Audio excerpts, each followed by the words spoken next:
All right, our last lesson of 2020 is going to deal with symmetry.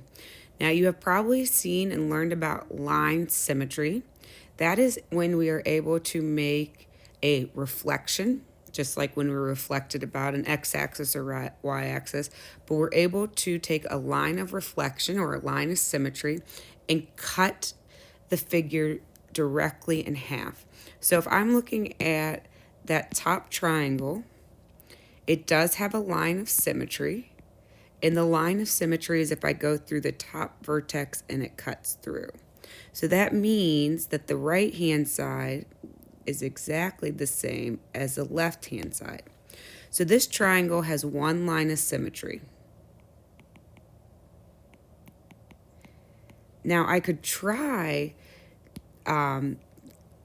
looking for other lines of symmetries, but it doesn't cut exactly through. So let's say I go through another vertex. We'll get rid of this first line. All right. The top isn't the same as the bottom, so that wouldn't be considered a line of symmetry. Let's try again. What if we went and we cut it in half? Once again, the top isn't the same as the bottom. So when you cut a figure with a line of reflection or a line of symmetry, it should be exactly the same. And for this triangle, there's only one line of symmetry that is exactly the same. Point symmetry is when the figure can be rotated 180 degrees. So remember, like if you spin around one time, that's a 360. You kind of hear about 360s in skateboarding or snowboarding because they do a full turn. In gymnastics, they do a full turn.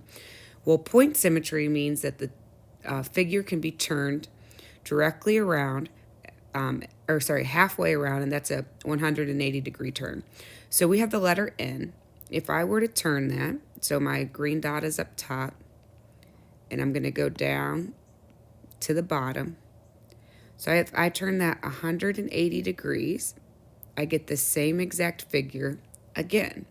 So that means that this letter of N has point symmetry because I am able to turn it 180 degrees. I could turn it 180 again, and I have the same exact figure. The last type of symmetry we're going to talk about is rotational symmetry. And that's when I can keep turning an object and it maps on top of itself over and over and over again. So this sunshine, if I rotate it, and I'm going to see how many different times I can rotate it and still end up with the same figure. So it's easy for me to keep track of because I'm going to keep going until my green dot goes back up to the top. But here is 1, 2, 3, 4, 5, 6, 7, 8 turns. So that means that I can turn my figure 8 different times. So I get 8 turns in. Then when you get to big ideas, it's going to ask you, what is its degree of rotation? So I went around a full 360 degrees and I cut it, and I was able to match it or map itself 8 times. So if I divide 360 by 8, I do get 45. So every 45 degrees,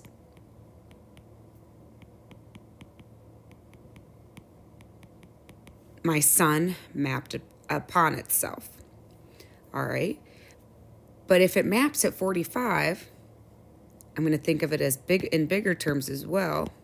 That means I could also map at 90, because if I were to turn it 2 times, I would still match up.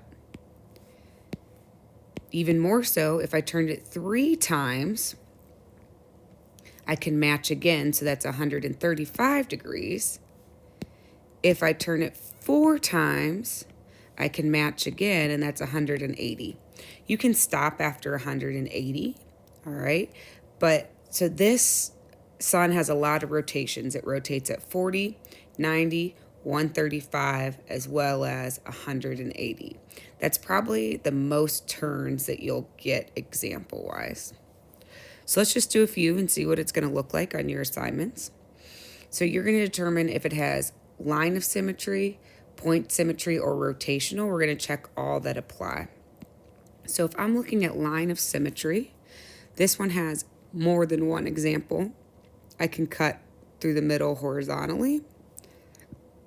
I can cut through vertically.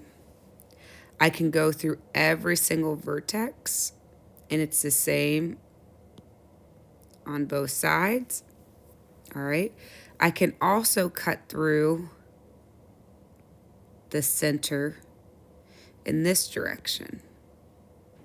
So there are a bunch of line of symmetries. We have 1, 2, 3, 4, 5, 6.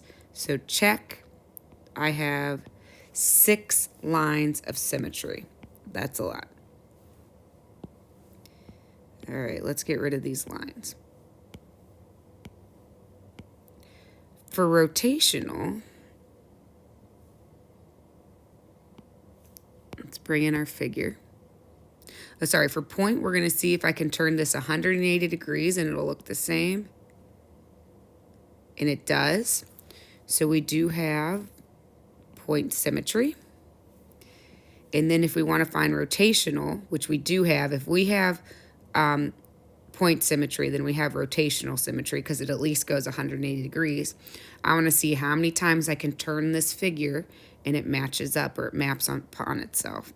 So I'm going to turn 1, 2, 3, 4, 5, 6 rotations. So I can get in 6 rotations. So I'm going to divide 360 by 6, which means I'm making 60-degree turns. So I do have rotational symmetry. I have it at 60 degrees, 120 degrees, and 180 degrees. So basically you're just adding it up, since I can make there's 60-degree turn, 120-degree turn, 180-degree turn.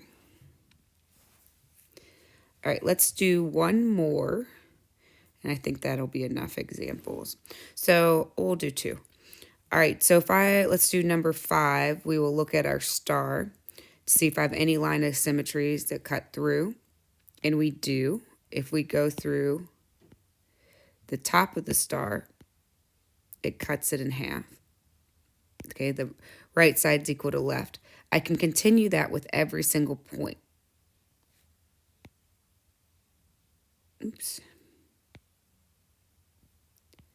So I have line of symmetry. I have 5 lines of symmetry that cuts through every single star.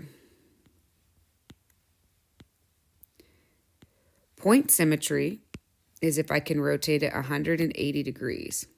So if I take my star and I turn it 180, it does not match up. So I don't have specifically point symmetry. I might have rotational though.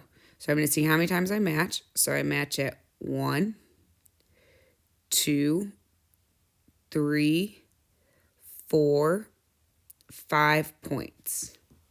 So I'm going to take my 360 degrees and divide by 5. So I have rotational symmetry every 72 degrees. So I have rotational symmetry at 72, which means I also have it at 144. All right, sometimes you're just not going to have any symmetry at all. If I look at number 8 at my lightning bolt, I don't have rotation or line symmetry no matter which way I divide this lightning bolt into 2. If I drag this lightning bolt, my tracing over here, and I go 180 degrees, it doesn't match up. No matter how I turn this lightning bolt, it's never going to match up until I get through to my full 360. So that means there are no points of symmetry, lines of symmetry, rotational symmetry whatsoever.